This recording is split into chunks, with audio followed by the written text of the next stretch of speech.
वक्फ bill के बहाने 3 तलाक पर भी बीजेपी को सुना गई कैराना सांसद। सपा सांसद इकरा हसन ने कहा कि बीजेपी वक्फ बिल के जरिए यूपी में हुई हार का मुसलमानों से बदला ले रही है। उन्होंने कहा कि मुस्लिम महिलाओं को इसमें शामिल करने वाली बात बेईमानी है। अगर बीजेपी को वाकई महिलाओं के लिए कुछ करना है तो उन्हें शिक्षित करे। क्या कुछ कहा इकरा हसन ने, आप भी सुनिए। देखिए, ये एक बहुत पुराना चैरिटेबल एक इंस्टीट्यूशन है।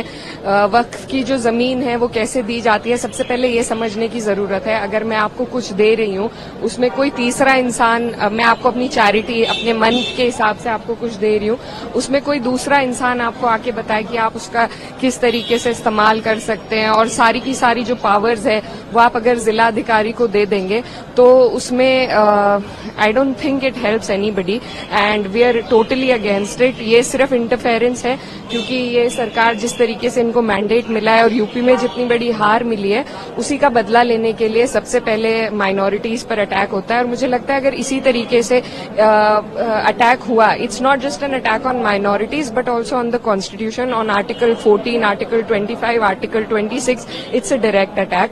So and it is not just for Muslims. I think all the minorities in the country need to be aware of this government's intent, of their intent to interfere with one's personal beliefs and religious institutions. So I think this is not what my country stands for. This is not what my constitution stands for, and we stand against this bill and we will oppose it tooth and nail. But इकरा, यहाँ पर जो bill में government की तरफ से बोला गया, जो पीड़ित, खासकर बार-बार बोला गया, जो पीड़ित मुस्लिम महिलाएं हैं उनको इंसाफ दिलाना है, जो पीड़ित मुसलमान हैं, ये धर्म से इसको बिल्कुल जोड़े नहीं जाना चाहिए। ऐसा बिल्कुल भी नहीं है कि हम मुस्लिमों के खिलाफ, क्लियरिटी इसमें है। उसके बावजूद क्यों आप लोगों को लगता है कि this is against the religion, ये मुस्लिमों के खिलाफ है? देखिए, सुपरफिशियली ये जो सरकार है कुछ भी बदलाव लाने के लिए हमेशा महिलाओं का इस्तेमाल, मैं खुद एक मुस्लिम महिला हूं और मैं बहुत अच्छी तरीके से, पहले भी जब ट्रिपल तलाक का बिल आया था तो भी यही कहा गया था, पर मेरी मांग भी थी, मैंने मिनिस्टर ऑफ एजुकेशन से मांग करी थी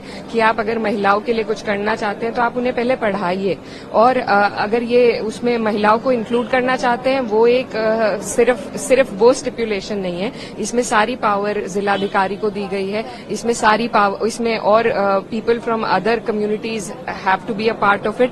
तो इस तरीके के बहुत प्रावधान है, सिर्फ उसको सेल किया जा रहा है कि हम विमेन को इसमें इंक्लूड कर रहे हैं। पर जैसा अभी हमने देखा है ट्रिपल तलाक में, अब क्या होता है, there are a lot of abandonment cases. पहले तलाक हो जाते थे, लेकिन अब औरतों को सिर्फ अबैंडन कर दिया गया है, और जो उनके पति हैं वो जेल चले जाते हैं, वो उनके पास वैसे भी उन्हें कुछ इससे फायदा नहीं होता है।